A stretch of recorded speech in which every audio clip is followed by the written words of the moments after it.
we're ready with a social media post going, wow, we recognise along these guys. And then they announced that we won it. And I will be honest, because we thought we had. Have you seen the video? No, but I think I heard you say something like. Yeah, it was a little bit tipsy because we honestly didn't expect to win.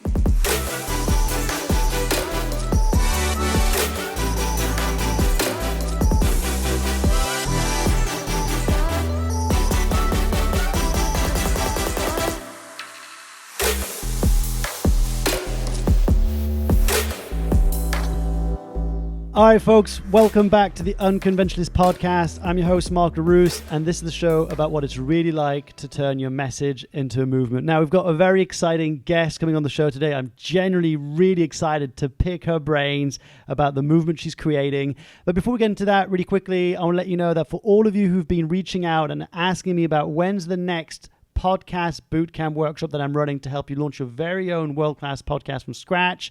It's happening on the 20th of September. You can get tickets over at theunconventionalist.com. All the information will be on there, and I'm really looking forward to seeing a very small group of people there. That should be exciting. So today's guest is someone who I met, and we'll get actually more about the background story when we kind of connect. But she's someone who's changed the way that companies can give back in a meaningful way and engage their employees so that they actually feel that they're making a difference, and tackling one of the biggest social issues currently faced in the UK. And I want to find out more about her background story, the challenges of being a mum and an entrepreneur, and everything in between. Fran, welcome to the show. It's a real honor to have you. It's a real honor to be here, Mark. Thank you so much for having me. It's wonderful to be here. Yeah, no, I'm really excited, actually. I was sort of like, we met at KPI, right? Like That's at KPI, right. I was speaking, you were speaking, That's and right. I saw your stage. I thought, what an incredible story! Like really, really cool story. Thank you. It's cool, and like yours as well. But yeah, no, great to meet you there. And Yeah. a great How are you feeling? event. Do you like interviews? Do you like doing that? Yeah. You know, I kind of always, I suppose it's that imposter syndrome thing, right? That you're on your own little mission, doing your own little thing, and then people start showing an interest. So it always feels a little bit unnatural. But actually, and as I'm sure we'll probably talk about, I'm a real believer of creating good role models. Yeah. So whilst it feels awkward, you know you have to do this stuff because actually it's not about you. It's about giving back to others and providing role models for others. So so it's always a little bit awkward, but I'm sure we get chatting. And you got a packed day today.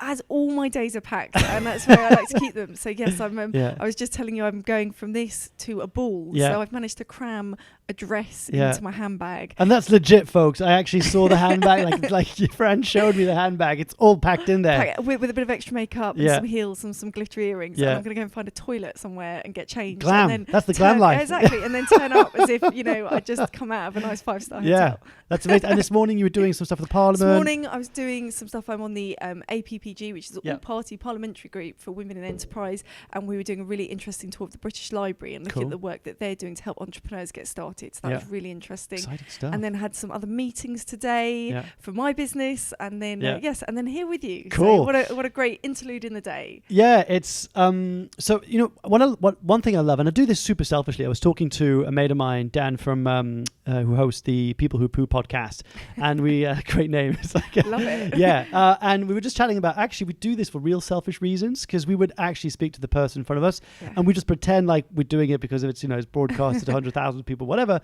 But genuinely, like I was looking to your story and I was really inspired. And there's a video that is on your website about like what you do and Goal 17, and we'll get that in a second. And one thing that from the kind of the get-go, what I'm really curious to hear from you is the challenges, and I don't think this is being spoken to about enough, like the challenges of being a parent and running a business. Yeah, you have to be super organised, and I'm a single mum as Yeah, well. right. So I have 2 little people, both under 10, and so I think the only way to do it is to be super organised. Yeah. And I did get caught out this morning because I forgot that they're doing a play this evening. So in my head I was like, oh, it's great because they don't have to be picked up quite so early. Sure. And then I suddenly realised as I walked out the door, oh my goodness, I hadn't made them tea. So it's like rush back in, quick jam sandwiches. What have I got in the cupboard? So whilst it and I know this is something you talked about in your TED talk actually, Mark, about how on social media it all looks great, but at the end of the day we're all real humans, right? So actually there's this whole kind of slight chaos, organised chaos in the background, but actually we're just trying to keep on top of the main things. So juggling everything for me is about trying as much as I can to be super organised. And in those last minutes when you just want to kind of stop, actually go, no, really, what do I need to do to make tomorrow more enjoyable, because I love what I do, but you have to be organised to do it all. And how do you, because the last guest I spoke about this with was David Beckett, the pitching coach, and we talked about, like, you know, how do you do to be present in both worlds? Because that's the one I'm saying this selfishly because I really struggle with that. Like, being present in your business and you're 100% in your business, but then being with your kids, being 100% with your kids. Like, how are you doing that? So my, in the mornings, it's just like focus, let's get to school, because to be quite honest, there's not a huge amount of time to get that done. Yeah. But when I pick them up from school, and it's nearly always me that collects them from school, from the time that I get them back from school till they go to bed, they get my full attention. Now, sometimes they don't want my attention. I'm like, guys, I'll turn my phone off, come on. Do you know what this means? Exactly, but and a lot of time they're like, oh, whatever. But as long as they want my attention, they get my attention. Okay. And it's some of that is cooking and cleaning and doing like the boring stuff that has to be done.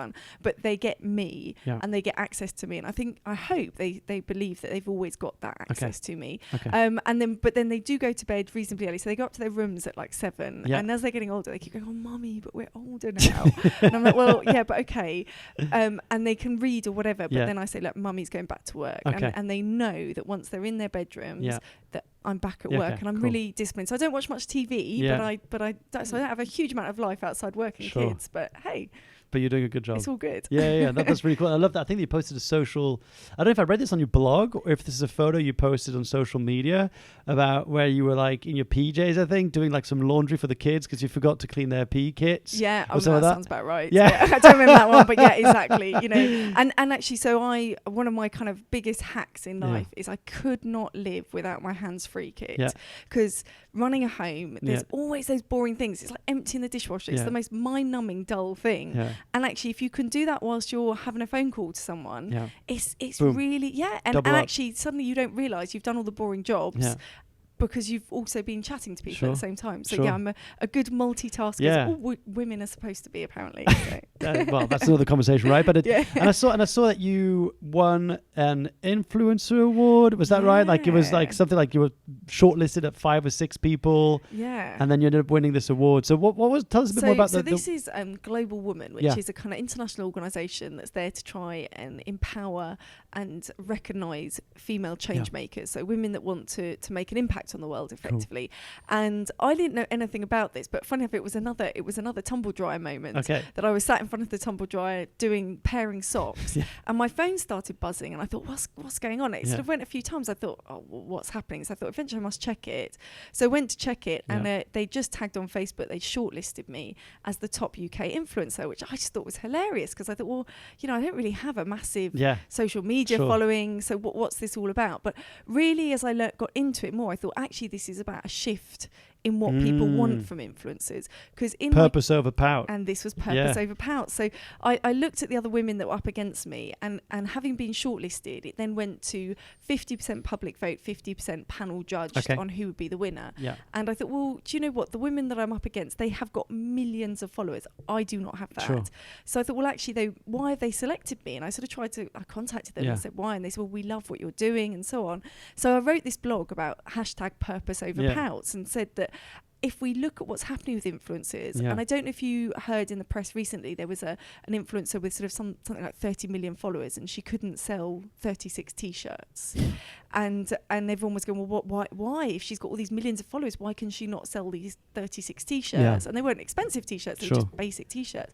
And it was all sort of around, it was only a few months ago, but it's around a time when I went, actually, do you know what we want from influencers is changing. We've now seen the beautiful pictures of pouty people, and it's lovely, but it doesn't really make us feel very good about ourselves. So is there I think it's Francia who basically made a post about the responsibility, gave a talk about the responsibility of influencers. And if we're really going to have an influence, let's make sure it's positive and it makes a real difference, and not just trying to flog some kind of products or, you know, and all that Absolutely. Kind of jazz. So I wrote this blog, purpose over pouts, and said, you know, the only reason anyone's going to vote for me is not about me. It's about actually believing in wanting better role models, not just for ourselves, but for the younger generations of girls coming through. Anyway, that blog got thousands of hits. It generated thousands of votes, and I ended up winning the category. So I'm apparently now the UK's #1 female influencer, which is like, it's a bit bonkers, but you know. But again, I will take that title if it means that I can do more good in the world. If it means that I can influence agenda of saying, let's provide better role models, let's become better role models, then as much as I kind of makes me cringe, I will take the title. Yeah, I mean, you're on a roll. I mean, you know, we will get into Goal 17 and how 5 months in, you won the top sports-led mentoring program in the workplace. That's right, yeah. You know, something incredible. And so just before we get to that, because I was trying to look back into your background and trying to understanding. So from what I understood, the story that I read often is that you sold a business or exited a business that was generating £9 million in revenue. And the information that kind of led to that, was that like a networking marketing company? So I have a network marketing business, which is, network marketing is a business model that has very bad press and is very badly understood. Right. It's almost like a mini franchise. Yeah. So you start it for a very low cost, and then the idea is effectively you're a sales force and you can introduce other people to that business, and they can then go and sell, and you get a percentage of what they sell and so on. So and it has very bad press because there are a lot of people that have used that business model very badly. Right. And I'm one of them. I'm like, oh my God, I've had so terrible experience with it. Like, I know people who've been in that, and it's got such a bad rep and bad press. And probably if I'd known about the reputation it had, I wouldn't have got involved. But luckily I was introduced to it when I was quite young and naive. I got involved in it and actually happened to join an amazing company that to its core does things the right way. So built a business, but also went into that industry not really liking how it was done. And I guess that's me. I'm a good girl, really, but there's a bit of a rebel in me as well. And I was told there's a system, you must follow the system. And it was very, very much like 1980s salesman. And that was not me. And I find it really hard not to be authentic to myself. So I thought, I want to do this because this business model, I can see massive potential, but I don't want to do it in this way. So decided, how was I going to do this? And at the time, it was when I was pregnant with my first child. So I'm thinking, do you know what? How old were you back then? So I'd been 25. It's quite, by these days standards, that's almost a teenage mum. So I'm quite you would have made it on the MTV show. Yeah, almost. I met my ex-husband when I was only a teenager. So we've been together for a long time. And I had an industry in the property career, which a career in the property industry. Spot the dyslexics. Get out there, dyslexics! It's like there's a T-shirt that I saw in Paris, and it said, "Dyslexics or people poo." And so I find that hilarious. I told it to my mate who's dyslexic. He's like, I don't get the joke. Oh, no, because he couldn't see it. That's brilliant. Anyway, sorry. So you're in the property industry. So I was in the property industry. I loved what I did. I was probably frustrated because I think there's this whole thing about entrepreneurship, and I think it was in my core. And I'd already started. So at that point, I was building a craft-based business, and that was the one that I exited. And that had given me a real first flavour of building something quickly and selling it. But that was not, again, I was doing that whilst I was working, and I was thinking, how am I going to raise children and either build that business or have a property career? And I just couldn't work out how I was going to balance the two. So the whole network marketing thing came at the right time, and I thought, this is just amazing, because as a new mum, you know, I can do this. But rather than doing it the way that I was being taught to do it, the rebel came out, and I said, actually, I'm going to do this differently, and I'm going to do this so that it suits other people, mums and like myself in other situations. So rather than doing sales appointments, we did play dates. And rather than meetings, we met at meeting in like offices, we met in children's centres with our kids. So started to get this whole group of mums around me. That makes so much sense. And again, because the company was a solid company, it had good ethics, what we were promoting was saving people money, it was helping people out. We're going, this is really good, and this was a way we could build a business. So despite being told I was doing it wrong, within 5 years it became the fastest growing business in that sector. And then of course everybody wanted to know what I was doing. What had I changed? And I was like, I haven't changed anything. That's what I've been doing since day one. And it started to generate a slight change in that field, in it becoming much more accessible for women and much more mums. Specifically mums, because it just suited us so well. You can work around. It was like the original Uber. Yeah, exactly. You can work around your schedule and exactly. So I'm still involved in that business. I still love it. I have a team of 1,000 people across the UK. No way. That every day are out there building their business. On my walk here, I was chatting to one of them on the phone. Do you still do that? So you know, the reason why I'm laughing because one of my ex-partners used to be in one of those kind of, and has just come back to it. So she left for a while, and I just saw on social media that she's back to it. And I remember it was, from what I remember, it was all around. It was so she's selling, and I would hate to misrepresent what she's doing, but I think it's around beauty products and supplements and natural stuff and that kind of stuff, without plugging the name of the company. And I remember she was part of a team, and so she had someone who would mentor her or coach her, and then she would have people that she would bring in her own team, and then there was like this kind of whole crazy, how are you doing, like how your numbers doing this week, like how many meetings are you having, how many phone calls are you doing, and I was just going like, wow, like it's like this, and then it becomes this kind of almost snowball effect. So you didn't exit, so you kept going. So I still have that business. I'm not as active in it these days because obviously, and what I'm more grateful, that business gives me an income that means that I can go and do other things, which is the whole point of it. Now, it's not one of the things that I dislike about network marketing businesses is they talk about millions and people being millionaires. Win the Mercedes, win the exactly. that, win and don't get me wrong, I've had holidays and cars and all these things from the business, but for me, it's not about that. It's actually just about having a reasonable salary that comes in every month that means that I have the choice to go and do other things. Got it. And what I learned from doing that business, because you'll know this, every business is just about people, right? Is everyone's got to sell something and everybody's got to deal and manage people, and that's what that business taught me. So it's given me the business foundations to go out and say, okay, so now how can I make my real impact in the world, because I'm not going to do that for the rest of my life, so how can I make a real genuine impact? And that's where I feel that business model is so valuable, because it gives other people that foundation. And hopefully one of the changes that I'm pushing in that industry is to say, let's look at how this can impact other people and how they can make their mark on the world, but just using that as their foundation. It's a bit like a foundation degree. Well, what did you say you learned? What are like the 3 pivotal things you learn about that experience in network marketing, and like that you could directly see how it translated into your next adventure? I think it's the discipline, and disciplining your disappointment and the endurance of it. So there's that whole piece around, any business. And I was talking to someone about this yesterday, because we just had our year anniversary. Okay, yesterday. Congratulations. Thank you. Of when me and my business partner met, and literally 7 days later said, I saw. So if by the time people listen to this, I don't know how far down in your feed it will be, but you've posted a little kind of scribbly piece of paper. It feels very much like the origin story of like a startup, right?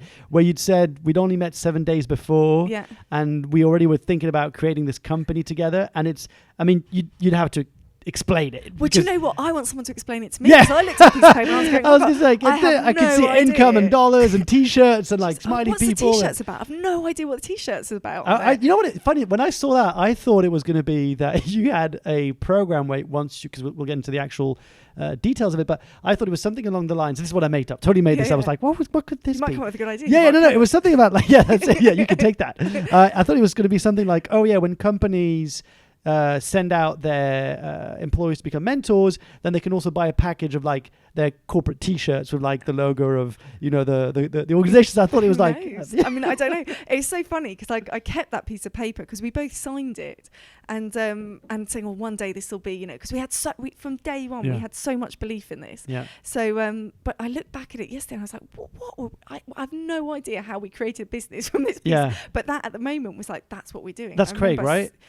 Keith. Keith. So Keith, and you met Keith. How did you meet Keith? Because I know you helped Keith. That one, I heard one version of that. You were helping him and mentoring him a little bit with his business scale because he started a great foundation that you'll talk about. Yeah. I wouldn't say I was helping mentoring him because in his own right, he's an amazing businessman. But he approached me. We were introduced, funnily enough, through somebody at the Federation of Small Business.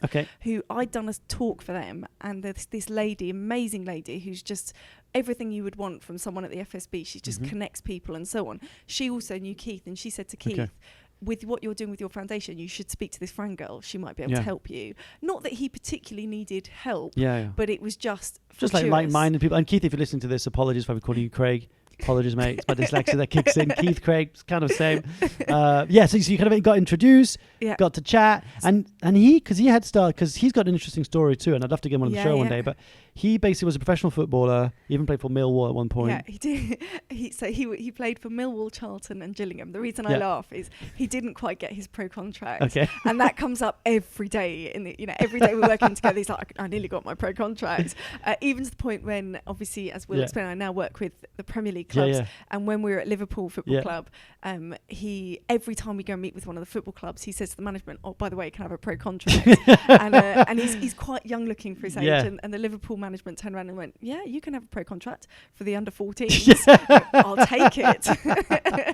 So yeah, he didn't quite get his pro contract, but he played for Millwall, Gillingham and Charlton, and then got injured pre-season. I mean, he'll tell you the whole story. But the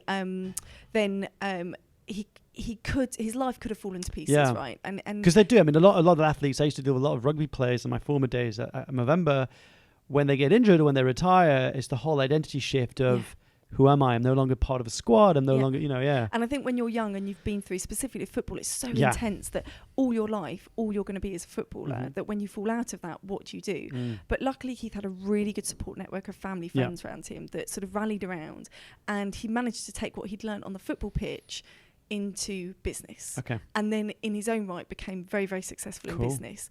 And that experience is what motivated him then to start the Street Soccer Foundation, which is where my journey with him begins. Was that 2015? 2015 it officially launched, yes. That's right. And so that was effective, because I know that you're partnered up obviously now, but in a nutshell, Soccer Street Foundation. Street Soccer Foundation. Street Soccer Foundation, yeah. People listen to this, I used to, they're like, oh yeah. Like sometimes I talk and like my partner, she she almost translates what I say. Like I'll say something, I'll be like, blue bananas. Oh yeah, like an airplane at the airport. Yeah, that's one. Good translator. Anyway, yeah, that's right, dyslexic translator. Sorry, yeah, so what's the foundation then? So what the foundation does is it takes homeless or severely vulnerable 16 to 24-year-olds and gives them a 10-week academy program. That's the kind of flagship program that they deliver. And with these young people, fundamentally there's nothing wrong with them, but they've had a pretty tough start to life in general, usually due to relationship breakdowns and other things, and they are now heading in a less desirable direction. Sure. Generally, these young people, every other intervention is failing. So we come along and we say, do you want to come play football with us? Which is, for a young person, is much more attractive because everything else that's coming to them is, do you want to learn how to write a CV? Do you want to sit in a classroom? Do you want to use a computer? And if you have no self-belief, and you also have no belief in what in your place in society, you can write the best CV that you can possibly write. Forget it. But you're never going to use it. So what Street Soccer does is it takes those young people and says, come play football with us once a week for 90 minutes. Yeah. But then also, if you want to, stay for another 90 minutes and we're going to give you some sort of personal development and mindset training. Yeah. And it's incredibly successful because they take what's learnt on the pitch into the classroom and then use that to create life lessons for them to understand how they can have a better future and allows them to make the decision rather than being told you need to go get a job, you need to go to training. Here they are your get options. to choose and they get to rebuild their belief and their confidence. So the foundation launched in 2015. Keith approached the Professional Football Association who put him in contact with West Ham. Yeah, West Ham. And West Ham helped pilot the programme, so we're really grateful to their foundation there for doing that. And it created this scheme that then moved back into Kent, which is where both Keith and I are from. And go Kent. I went to university at Kent. Oh, did you? You Canterbury. Kent. This is maybe not such nice parts of Kent. It's a very diverse county. The Garden of England. The Garden of England, The Garden of England, yeah. Those of you that have not been to Kent before, it's worth a visit. Yeah, absolutely. It's a cultural experience. Absolutely. Oh, I missed my days there. Anyway, 15 years ago. Yeah. So took it back into Kent and then started running these programmes more regularly. And the results of those programmes have been phenomenal. And nearly every single young person that comes through those programmes ends up into education, training or employment. Wow. And actually really fundamentally turning their life around. So having developed that was the point that Keith and I then came together. So what was that? So you met in 2017? Only last year. So 2018? Well, so like 9 days ago last year, 2018. Yeah. Okay. Got it. So you two meet under the kind of the banner of, hey, you should meet. Maybe you can have a good conversation. There was an email through LinkedIn, which we reread recently that Keith sent me. It's hilarious. Yeah. Now, how well we know each other. Is that when he sent it to me, so it's hilarious. Yeah. And him saying, I want to meet with you. And I remember the first phone call and he's talking about football. And I will be honest, I was not into football at all. So I'm thinking, oh God, what were you into? I suppose typically I was more of a rugby girl if I was rather than a football. But anyway, he said, so can I meet you? And I thought, oh, okay, fine. And around this time, because I was starting to do some consulting with other big companies and so on, I was having loads of people contacting me and you kind of go, I'm not really sure who the time wasters are. I so get that. Do you know what I mean? Like, can I pick your brains? Can I have a coffee? Yeah. And you want to help as many people as possible. But I said to Keith, if he could arrange, I had like a little gap in a day. And I said, if you can come to me, we'll meet. Anyway, I sort of remember it almost like it was yesterday that we met, and instantly we were just, when you just click with someone, there was all this banter. And he told me about what the foundation was doing, and I thought, well, if he's for real and these are the real results, then it sounds great.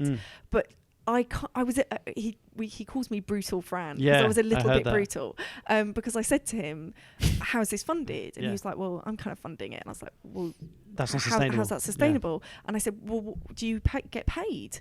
And he went, well, no, I don't pay myself. And I'm like, well, you're an idiot then, because the good work you're doing is wasted. And he completely took it, and he was like, yeah, you're right, and I'd really like your help in turning that around. So I kind of thought, well, there's something different here in the way that he's open. He's very open. And actually what he's talking about is maybe a bit exciting. So we kind of separated and went our own ways for 7 days after having a good conversation. So that wasn't the day you did the scribble? No, so that was exactly 7 days later. Okay. So 7 days later, I said, well, let's get together in 7 days. And I literally just thought, let me mull it over and see if I can think of any ways. Because I don't want to waste his time. I don't want him to waste my time. Let's see if there's any ways that I think we can work together. And from that came the idea of Goal 17. So pulling together different things that I've been working on in all different areas, kind of I managed to shoehorn that into one concept. So should I share the concept now? Yeah. So the concept of Goal 17 is very, very simple. There are loads of charities and loads of people doing good, and they're out there looking for money, but the public purse is shrinking, and grants funds are more stretched than they have ever been, as is volunteer 100%. times. As you say this, I'm like, oh my God, this is the perfect pitch. I'm thinking about the capstone pitch. Stuff. I'm like, Fran's on it. It's like, I'll be sending this to Dan, so you better like. Oh my goodness. He knows I'm pitching joking. was always my worst. In fact, I'm not even sure it's quite right. Sorry, but sorry. So the public purse is shrinking. So there's so most people that are trying to do good are going after effectively, I don't want to say free money, but it is sort of free money.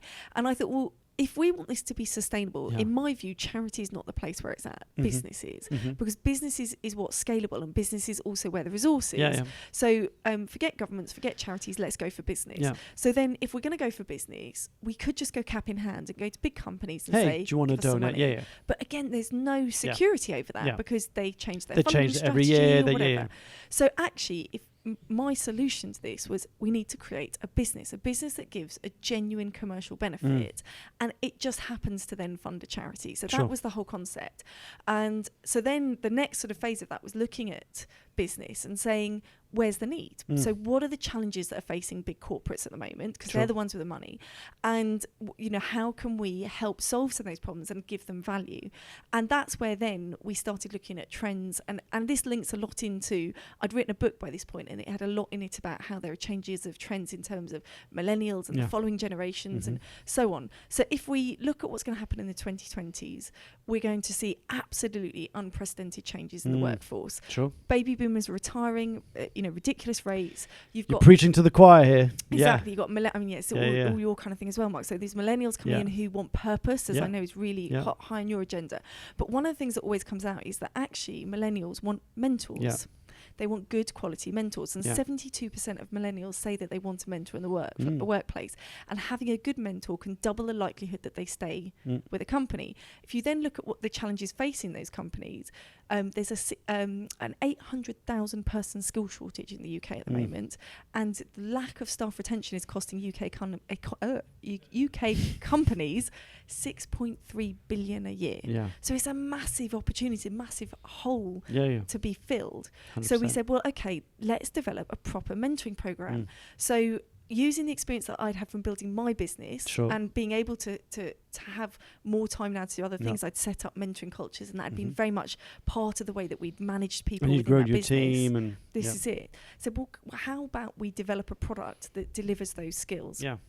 So we decided to develop this mentoring program that then rolled on. The reason it's called Goal 17 is nothing to do with football. Is that the UN Sustainable Development Goals? Exactly. And which Goal 17 is partnerships and collaborations. Right. So that was, personally, I'd wanted to call a company Goal 17 for ages. And it's just, and Keith, as soon as I said Goal 17, Keith went, yeah, amazing. And then I explained to him what it's about. It's like, even more amazing. And the colours, because also the logo takes a little bit of the colours of the... And so for people who have never heard of the UN Sustainable Development Goals, effectively it's 193 or 96 countries or members who came together and basically agreed on tackling, eradicating poverty.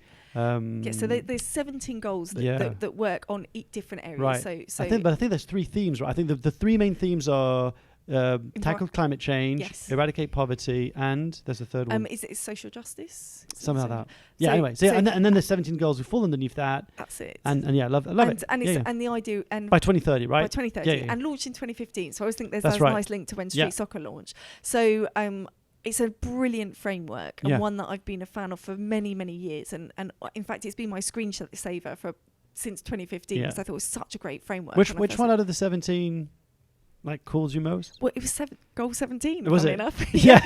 Because my belief is that to make change, we have to partner. And if I look at so my father's an entrepreneur, and if I look at the way that he built his business, it was always very much that you're on your own and you can't really trust other people, and competition and don't collaborate, don't open up, you'll be taken care of. And back in the day, that's what you had to do. Whereas if you look at businesses today, it's all about partnerships and collaborations. Sure. And the only way to be truly successful is to partner and collaborate. So for me, that was the one that's always kind of sung to my heart and gone, that's where I feel my calling is. So that came as a great idea to call our company that, but that was at the core of what we wanted to do. And it just so happens that the 17th goal is the goal that you love the most, goal 17. That makes sense now. Exactly. That's really cool. So we wanted to make the company about partnerships and collaboration. Sure. So this is partnering charity with business. But not just that then. We said, well, actually, if we're going to be teaching, we need to be partnering with academics. And I sometimes drive Keith mad because I say what we have to do has to be world class. So we said, well, who are the world leaders in mentoring and coaching? Is that Oxford Brookes? It's Oxford Brookes. So as it happens, whether you believe in serendipity or not, I ended up being invited to go and do a keynote speech at Oxford Brookes University. This was before I knew that they were the world leaders, and just thought on a punt I'd get speaking to some of their management team there that came to hear the talk, and said, do you have a partner? And they were sort of... And what was the talk about? Like what under what banner were they? That was, do you know, it was a really interesting one. So I was invited along with the... he's like the VP of Twitter in Europe and America, and not America, in Africa, the rest of the world, basically. And we were supposed to be talking, I can't remember what we were supposed to be talking about, and then we talked about something completely different. It's part of their Ask Me Anything panel. So the students can basically ask you anything. So so I was there to balance the diversity and create some interest. So so I was there anyway, got chatting to the people at the university. They'd done some partnerships, but not lots. And when I suggested to them what I was proposing, they loved the idea, but they said, we've not done this before. And so I kind of just pitched them what Goal 17 was about and how the world is changing, and it's all about partnerships. And they said, well, come in. And only then later in my research did I find out actually they were the world leaders, because Keith had said to me, well, let's look at who the world leaders are. So we got online and we're like, what are the chances it actually happens to be them?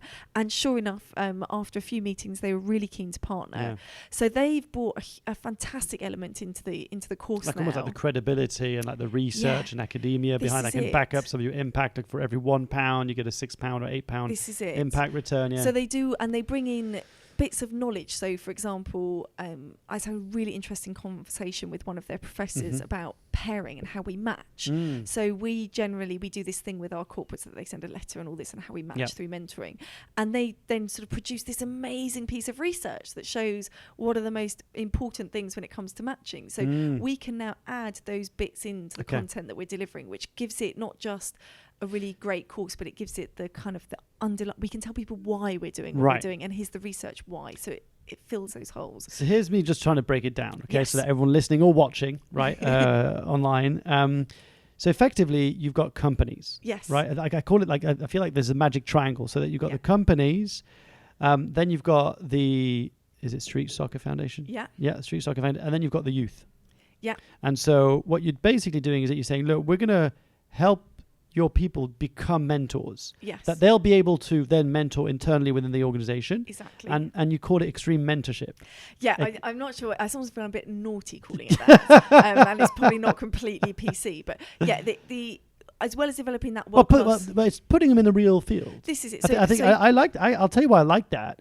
Whether it's what I like about it is that I think it's very easy to go into the confinement of a classroom within an organization and go, here's what mentorship is about and this what might come, as opposed to going, let's go and speak with real humans outside the organization where you're going to be faced with unknown situations that are going to enable you to sharpen your tools, and you're going to come back as a much more effective mentor in the company. And I guess this is, why do people do Tough Mudder? So they can learn more about themselves. It wouldn't be fair. They wouldn't do it if it was just a leisurely stroll. Well, because they don't realize that actually there's like half a marathon running, and I did it for my birthday. I managed to get 10 people to come with me. It was horrible. It was the worst idea. Did you learn something about yourself? Yeah, never do that again. It was just, it was like super stupid. I couldn't walk for 3 weeks. I busted my knee. Oh my God, it was terrible. Okay, so I take it back. But I'll tell you what, but it's to push yourself. Exactly. Yeah, 100%. And you learn more in intense situations. Yeah. So we developed the world-class theory, and then we said, the practical experience is where it's going to happen. That's what's so groundbreaking about this training program, because you get the theory, which is all like short little online modules, because nobody's got time to do any more than that. But then the practical is where the real magic happens. So for the practical, we take our corporate clients into the stadium, into a Premier League football club stadium. So straight away, like West Ham, Liverpool. That's it. So soon we'll be launching others across the UK. Very exciting. And you take them to those football stadiums, and it does not matter if you're the CEO of a big company or a homeless young person. When you stand on the edge of the pitch in one of those football stadiums, it doesn't matter where you've come from, where you're going. Or who you support. Exactly. You can chat because you can banter about football even if you don't like it. And it's just an amazing environment to be in. So the football is an amazing leveler. So we take everybody to the football stadiums. We then bring the young people as well. So the young people that are going through the Street Soccer Academy come along. So for every member of the corporate staff that buys into our program, that match funds a young person through their programs. It's kind of like buy one, give one, basically. Got it. So they come together, but the real thing is it's not just giving. This is like hands-on, let's all change perspectives. Okay. So we bring them together, and it's the most, it's my favourite day of the 10 weeks, because it's the most phenomenal day, because everybody suddenly realises, do you know what? We're not that different from each other after all. We all go there with our preconceptions. And I'll put my hands up. When I first met these young people, we hear about homeless people and we think, well, they must be drug addicts. Yeah, or they mental health problems, drug addicts. And then we meet them and we go, do you know what? They've just had a bit of a tough ride. Right? There's actually nothing wrong with them. They've just had a bit of a tough time. And same with the young people. They think, oh, those people with a job, they probably use worse language than I'm allowed to use on your podcast. It's an explicit podcast, so you can swear as much as you want. Still, I shall be... be professional. Be professional. But you they kind of think, they think the dick in the suit, right? Or whatever. So that's their thought. And then they come together and they go, do you know what? They're not that different from me either. We're all very, very similar. So this is about completely breaking down barriers, both in society, but most importantly in people's minds. Yeah. So when they go back then to their workplace after that experience, they get the opportunity then to support those young people over the phone throughout the rest of the 10 weeks. So for 10 weeks they can support them over the phone. Do they speak them once a week or once every couple of weeks? Yeah, just once a week. Yeah. And then if they want to come and meet them, obviously there's loads of safeguarding around this, so they come under our supervision. If they want to come down to one of the training sessions and their employer's happy for them to do that, they can do. But that experience then is, of course, they build a friendship and they get to know each other. So the corporate clients feel so empowered. They feel like my company's amazing because they're allowing me to do this. So they get this wonderful purpose-driven motivation for their company, which is so important, as we know, for millennials and so on, for companies to have. But also they get a really empowering experience because they get the absolute privilege of being part of that journey, and they get the challenges. So all the things that might happen when somebody mentors in the workplace, such as, I had a mentoring call with my mentee and they didn't answer the phone, what do I do? We can guarantee they're going to get all those experiences in the 10 weeks.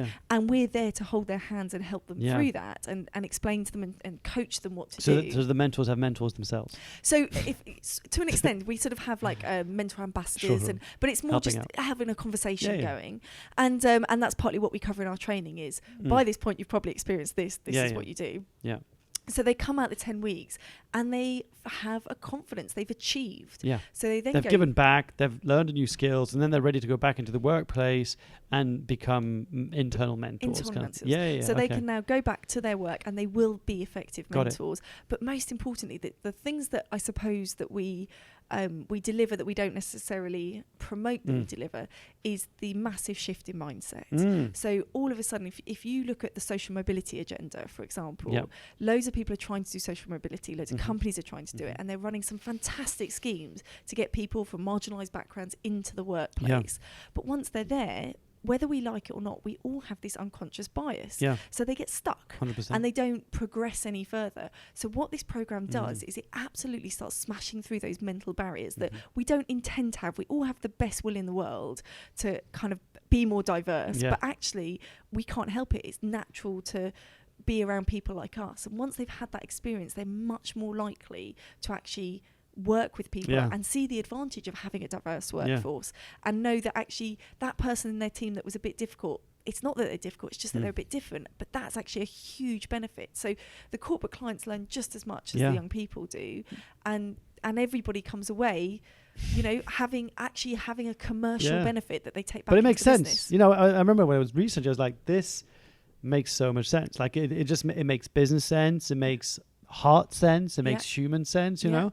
And you know, for anybody listening or watching again, I mean, definitely go and check out. I think it's goal17.global. That's the one. And there's a video there, and it's really moving. It's a really moving video where you actually see both the mentor and the mentee kind of share their experiences and their shift in perceptions and perspectives around, like, wow, this has meant so much to me, much more than I could ever imagine. And somebody else saying, well, I actually realize now that I've got choices to make, and had I not had this opportunity, I would have continued probably going down a road that would lead me to a path that wouldn't be that positive.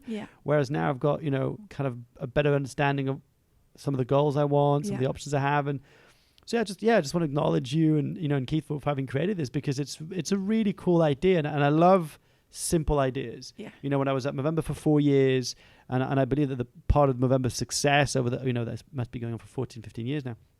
The part of the success, it's a really simple idea.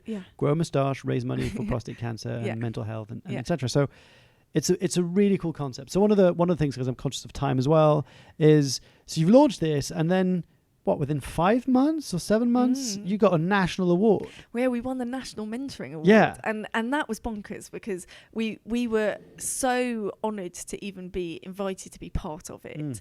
And it's one of these proper awards, like you know, it's not one of these ones you pay to get in or whatever. Like it's a proper award.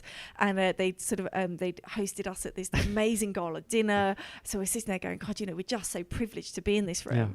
And then it gets down to the sports-led category, and we're up against multinational companies that have been running mentoring programs for years. So we're just thinking, God, you know, we're just happy to be there. We're ready with a social media post going, wow, we recognise along these guys. And then they announced that we won it. And I will be honest, because we thought we had. Have you seen the video? No, but I think I heard you say something like. Yeah, it was a little bit tipsy, because we honestly didn't expect to win. And I composed myself beautifully. But after, I think the next day. After stumbling on the chair. There was, you know, the official, the sort of LinkedIn social media posts were very, very composed. But I did do a Facebook Live to my kind of more friends and family that I think I repeated the same thing about 7 times in the excitement, and everyone on our table was all a bit tipsy, so it was all good fun. I mean, it was great fun, but brilliant. A real honour, and it's given us that platform again to kind of say, you know, this. And I don't know if you've seen the latest news, we just featured in Forbes. I saw that. I saw that. You know, I find this all. So what do you think has been? Because again, you know, what's incredible is that you know, just anyone can go and check out your social media feed and your website, and you'll see the articles and all this. It's like amazing results, like amazing kind of impact. What do you think is at the roots or some of the source of that success, or what do you think has enabled you and the organization to kind of be where you are today? I think first it's thinking big, right? Because it would have been very easy to say, well, let's just run a little thing. And we said, no, let's go nationwide. Let's go Premier League, right? Yeah. Rather than, because we could have said, let's just go around. Because you've got like 93 football clubs or something like that, right? So well, there's I'm getting my numbers. This is dyslexic. See, there's 72 or 93 EFL clubs in the UK. So, but there's 20 Premier League clubs. Obviously, they change slightly every season. Right, 2, right? 2 go down, 2 go up. I don't know a lot about football. So you've got all these Premier League clubs. And with those, you know, I suppose I didn't appreciate, because I wasn't really into football when I started. Sure. I am now, but I wasn't then. I didn't appreciate what an honour it was to even be invited to go and speak to them. And there are people that have spent years trying to get through to them. But what made this different was we weren't going to them saying, give us money, please. Because people go to these clubs the whole time saying, give us money. We just need your support, your partnership, your grounds, and a bit of time. And a bit of time, and maybe the odd player turning up every so often, and that kind of stuff. Yeah. And for them, they genuinely because they've all got foundations, right? Like most Premiership football clubs will have a foundation. They have a foundation or trust. Okay. So their foundations trust do the most amazing work, but we're going to them with a proven model that's already creating successful results. Plus, we're not saying to them, we've got this proven model, please will you pay for it? We're saying to them, actually, we are going to find it's that other funding sources. Rather than doing the same as everyone else, let's do something different. So there's that bit of a rebel, being a bit different, thinking big. And I just think sometimes ignoring what other people say to you, because when I first... What was something that, what was one of the naysaying things you heard? Things like, it'll never work, you can't get an atmosphere in it. I had someone say you can't get an atmosphere in a football stadium when it's empty, so don't run events in football stadiums. And from my experience of going around them, when they're empty is when they're almost more powerful. Like, it's amazing when they're full, but when they're empty... And it's intimate. It's I'm the only one, and it's this. There's a kind of stillness. Those kind of things. You will never get into Premier League clubs. Well, I think we've proven that's not the case. All sorts of things. You'll never get through the safeguarding. And I thought, well, is that the making sure that the kids are safe and the youth are safe? And the corporate clients as well. So, and the insurances and things around that. And I think when people put those barriers, you just have to say it's not impossible. You look to model other people that have already done it. So I thought, well, if all like the Prince's Trust do, or there's loads of organisations that work with vulnerable young people. So if they've done it, we just need to go knock on their doors. And to an extent, we did that and just said, look, we want to do this. Can you help us? And there's always people that can help you. Yeah. So, and if it hasn't been solved, I think there's a great quote that says it's always impossible until the first person does it. Yeah, 100%. So that's very much, you have to kind of thank people. And actually, sometimes that feedback is really helpful because it alerts you to things that you need to put more effort into.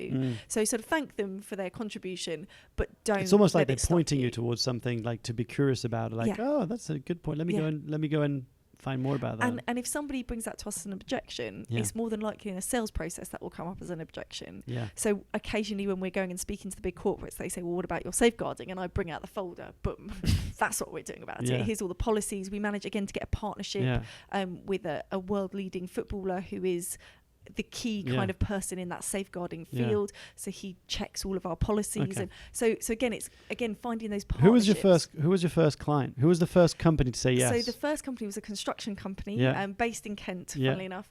And we've still got quite a good... Is it with a C? Yes. Yeah. So we've got a good working relationship with them. And construction seems to be a really great place for us at the moment. Because... Yeah, I heard you say that. I was so surprised when I heard you say that in another interview. Like...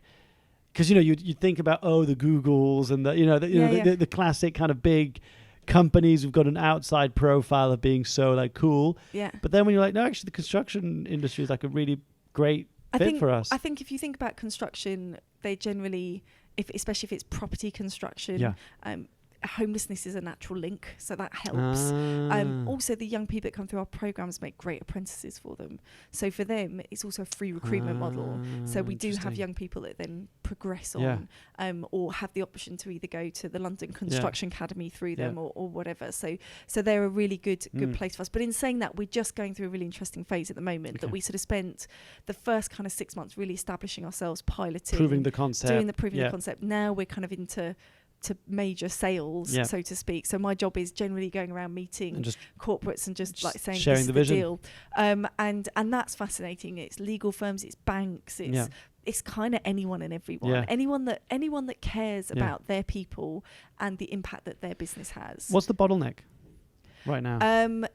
Time. I mean, anyone that's done that kind of B2B corporate sales, it's a slow process, and we're still kind of finding our feet in terms of, you sort of seem to have to get an internal champion, then you have to kind of go to the CEO, the decision maker, and then they have to go to the HR department. So it's this kind of, you're sort of juggling 3 or 4 different relationships to get somebody to sign on the bottom line. And whose budget? Whose budget does it come out of? And we made a really strong decision that this isn't a CSR budget, because again, that goes back to our original ethos. If we're just diverting money that was going to go into grants anyway, that's not what we were trying to do.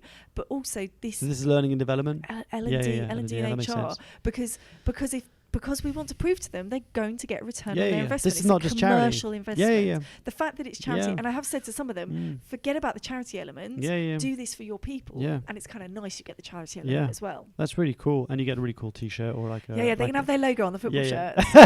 So, there is something about having logos on football shirts. So, no, but it's really cool. Like, it's a really really inspiring story, and I think part of the lessons that you're also sharing, maybe for you is so obvious, but I want to kind of underline that and almost draw that out, the importance of partnerships. Yes, completely. Yeah, because it's like, out of everything that you're saying, it seems to me that none of this would have been possible had you not dared to knock on the doors. Absolutely. Of, even back at West Ham and Liverpool. Because I remember you sent me an email saying, hey, do you want to come over to the stadium? Yeah, do you want to come to Liverpool? I was like, I'm sorry, I'm traveling, I can't and stuff. And then just so happens that Liverpool won the Champions League. 48 hours. We had the cup. We had the cup 48 hours before they won the Champions League. It was pretty cool. Although Keith did pick it up at one point and nearly got rugby tackled to the ground at the start. So not actually allowed to pick it up. It's amazing. And you're so right. Those partnerships is what it's all about. Yeah. And I think, again, if you've got a big enough vision, you can open up those partnerships. Yeah. We almost have a problem of too many partnerships. In fact, we have this kind of complex. We have this slide with a complex web of all the different partnerships we've got. Some that I've mentioned, some others that I haven't even mentioned. Yeah.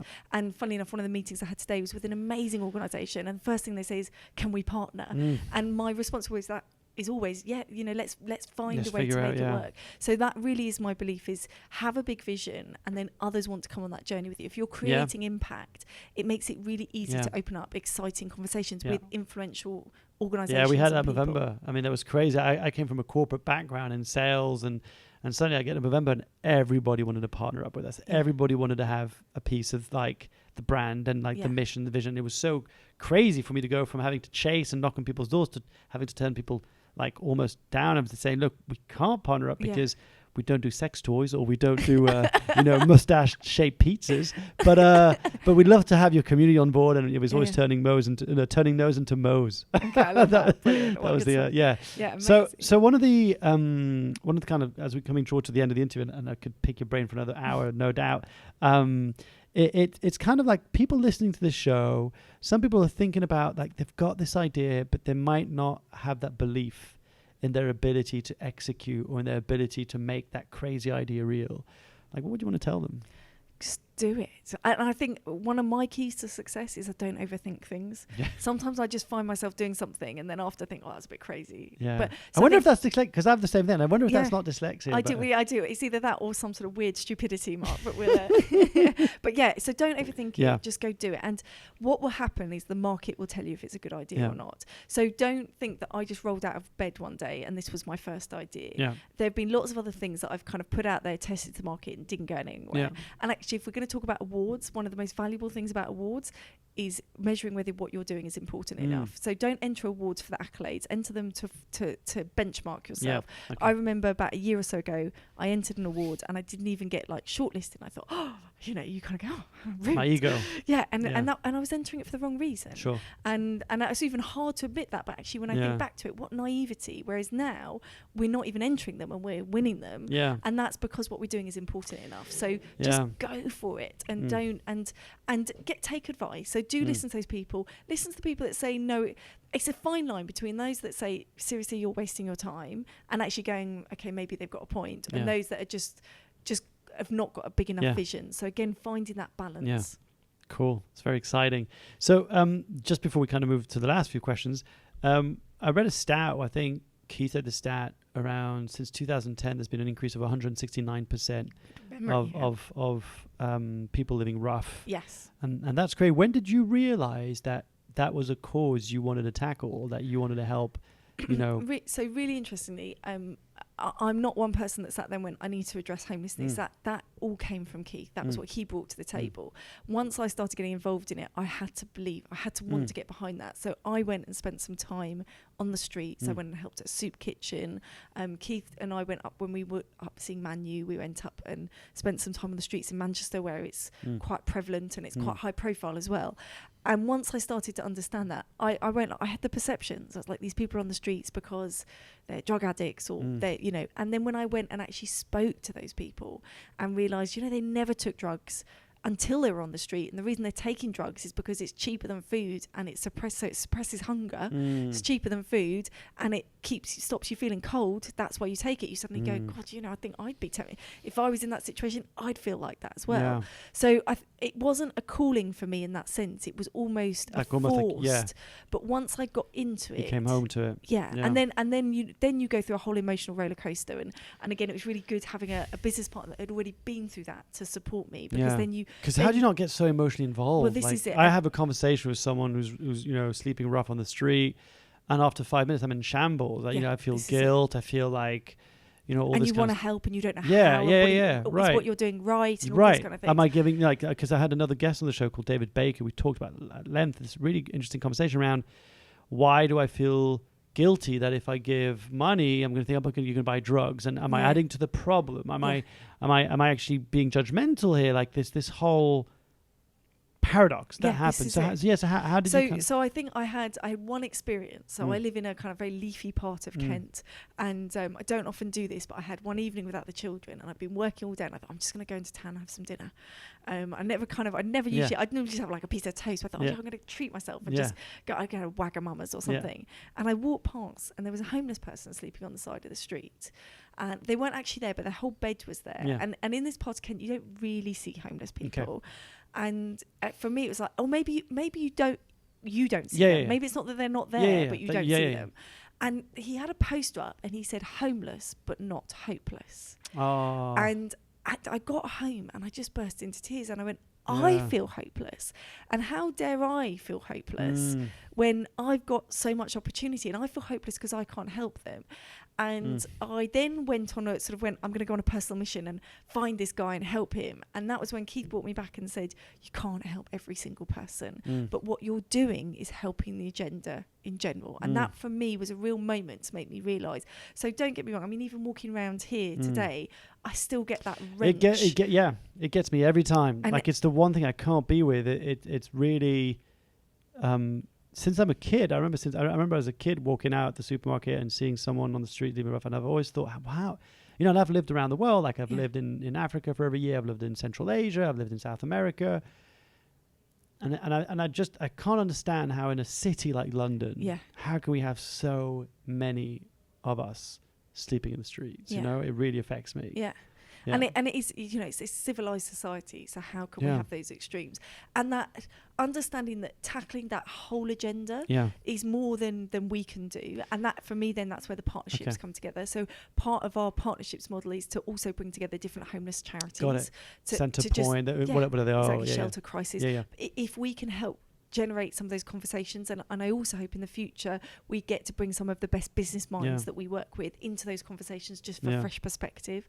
So there is that part of it, but I think it's just knowing that you're able to make a difference in a little way. I'm never going to feel better about walking past a homeless person, and I will always notice it vividly now, but at least I feel better. I think I've been kind of doing this, but Brené Brown said it beautifully. She said her mum's biggest lesson that she taught her was something like never look away from pain. Yeah. Never look away from someone who's in pain or who's, don't shame by feeling shame, by not looking just. So I always try and acknowledge and say hello. Yeah. Hi, how are you? What's your name? It's a real privilege to have been in the position to actually go and have conversations with these people. And I would say to anyone, as long as you're in a safe environment, go talk to homeless people. It's very interesting, the difference regionally. If you go up to Manchester, we did a sort of a visit to homeless people in Manchester and London in the same day. Yeah. And there's a real difference because in Manchester, everybody stops and talks to the homeless people, sits down, has a chat to them. It's the north. They're just nicer in the north. I know. And so rather than just giving them food, they'll go buy them a sandwich and they'll sit down with them and eat a sandwich with them. So when you walk around, say, Manchester city centre, people are sitting there homeless, but more often than not with somebody else just talking to them. Yeah. When you're down in London, it's almost like, we don't even acknowledge each other on the train. Yeah, I'll get some food, but I've never sat down. I've often given my food that I had brought in and I just gave it, or I gave it's just, I've never stopped to go do you mind if I share? Having spoken to a homeless person myself, and one of the things they say is, can you imagine if you were sitting on the side of the street and nobody even acknowledges you're there, what that does for your self-esteem? Yeah. And so I always make a point of, actually, if I can, just have a quick conversation. Hey, how's it going? Yeah. Where are you sleeping tonight? And just trying. Yeah. Again, you have to. There's a safety element around this, and you have to make sure that you are, because you fundamentally don't know what mental state that person is in. Sure. But as long as you can have a conversation and just say hello, or just even acknowledge and smile at them. So I've got an idea. I've had this idea brewing now for couple of years, and I'm going to put it out into the universe in hopes that someone listens to this and actually does it. Mm-hmm. And that is to launch a podcast where each episode is a story of someone sleeping rough. And basically bring a human face and a human story to the preconceptions of homeless people and people who live on the streets. Yeah. And I would love for someone to listen to this and to go, I'm going to be that person. Cool. To go out and I would listen to that podcast. Well, I won't say too much now, but we're not going to do a podcast, but we have also got another project in the pipeline because whilst we're working, our work is trying to end the cycles. We're trying to stop people before they come homeless. So it's why we work with the young people. But you can't help but to gain knowledge of this sector and go, there are other ways. And from day one, when I started working in this, I said that one of our ambitions is to actually end homelessness. And people say to me, how can you be so audacious and say you're going to end homelessness? I said, well, if it's not me, who else is going to, right? Why not? I mean, what is it? To end homelessness in the street that I live in. It's like, okay. Yeah. No. Yeah. And I just can't believe that there isn't a combination of solutions, but it won't be one solution. And that's why, again, this partnerships comes back, because it won't be one person doing it. But if I can help be the catalyst that brings several people together and collectively, the partnership queen. Why not? I know. I love it. I've ended up in this partnership space. So I love cool. it. So cool. All right. Before I wrap up, I just genuinely want to say again, thank you so much for everything that you do. Like, it's really inspiring. It's really cool to see just how much you put yourself out there, how much passion you have, and just how much purpose drives you, through your posts, and I don't think it's a coincidence. I don't think it's a coincidence that the recognition you're getting, whether that's an article in Forbes, an award from Global Women, or some of the partnerships that are coming to fruition now after your conversations, you're on purpose. Do you know what I mean? It's like you that is for me like a beautiful example of what happens when you wake up in the morning and you've got something that's bigger than yourself, and that you do it for a cause. So I suppose it's so kind of you to say it, Mark, and I find it really hard to take the compliment. Of course you do. But it is lovely, and all I can say is, if anyone hears this and even feels a little bit inspired, you can do it as well. Just go do it. You've only got one life. Just go do it and go make a difference. One question is, what is something that most people don't know about you? Oh, I don't know. I put most of my life on social media these days. What's one thing? So I've gone through a really difficult stage. I've had quite a difficult medical incident that left me with PTSD, and then had a real kind of bad thing going around my head that I was lonely. And actually a personal development guru slashed that out of my head for me. So I think when you see successful people and you see, it's so difficult, isn't it? Because you see a certain side on social media and what's in the public. Behind closed doors, things aren't always as rosy. And I try as much as I can to say to people, it's not always like this. I have to say I'm a generally very positive person, but I've had challenges and I'm actually in an amazing place at the moment. I feel like I've kind of overcome them all. But don't ever misunderstand that takes hard work. So if you're listening to something, I can't be like that. You can, but you just got to put the hard work into doing it. Cool. What does being unconventional mean to you?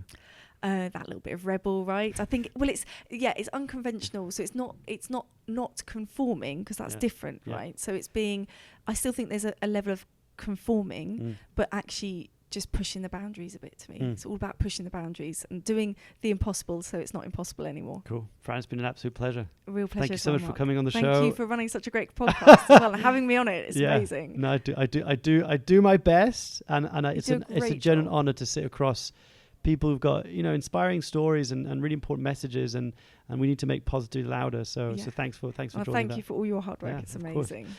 So, folks, I hope you enjoyed that conversation. Genuine pleasure and honor to witness such an incredible story. And if you want to find out more, we're going to have all the links linked up underneath the show notes. And you can go and support if you want to get involved. Make sure to get in touch with Fran. I believe she's at Fran Global on Instagram.